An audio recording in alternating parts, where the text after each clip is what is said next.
degmada Bacadweyne oo ah magaaladii qadiimiga ahayd ee hoyga u ahayd culimada Suufiyada lagana keeno cusbada deegaanada ku hareeraysan oo gaalkacyo u jirta qiyaastii 193 kiiloomitir kagana beegan dhanka bari ayaa maanta lagala wareegay al-shabaab oo haystay in ka badan 2 bilood kadib markii saaka lagu qaaday weerar. haddaba sidee ay ciidanka dawladda u qabsadeen degmadaasi oo ay horay uga baxeen kadibna al-shabaab ay qabsadeen? warbixintan ayaanu idinkugu haynaa daawade, waxaanse si xushmad leh kaaga codsanayaa inaad muuqaal ka laygarayso aadna sii sheer garayso oo dadka Soomaaliyeed aad u sii gudbiso. ha yeeshee saaka waxaa laga saaray al-shabaab deegaanada kala ah Qaycad, Sabeena Gowrac iyo isla Bacadweyne.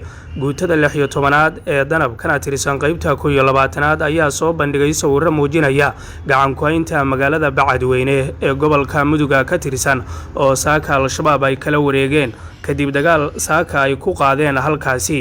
ciidamada dawladda ayaa saaka subaxnimadii hore al-shabaab kala wareegay goobahaasi waxaana ay baaritaano ku sameynayaan ilaa iyo hadda dhammaan xarumaha maamulka degmada Bacadweyne. saraakiisha ciidamadan hogaaminaysay ayaa xaqiijiyay inay gacanta ku hayaan degmada Bacadweyne, Qaycad iyo Sabeena Gowrac oo dhammaantooda ay saaka la wareegeen ciidanka dawladda.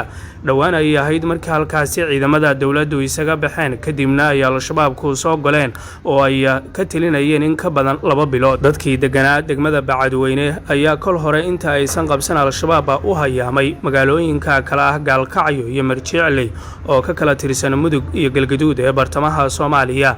Bacadweyne waa magaalo caynkee ah, maxayse tahay muhiimadda ay Galmudug u leedahay degmada Bacadweyne? Bacadweyne waa magaalo ku taalo gobolka Mudug ee Soomaaliya. Bacadweyne waa magaalo qadiimi ah oo caan ku ah barashada diinta Islaamka, ganacsiga iyo soo saarka milixda ama cusbada oo laga keeno deegaano u dhow degmadaasi Bacadweyne. cusbada dabiiciga ah ee ka timaada deegaanada hoos yimaada degmada Bacadweyne waxaa loo iibgeeyaa guud ahaan Soomaaliya iyo Itoobiya.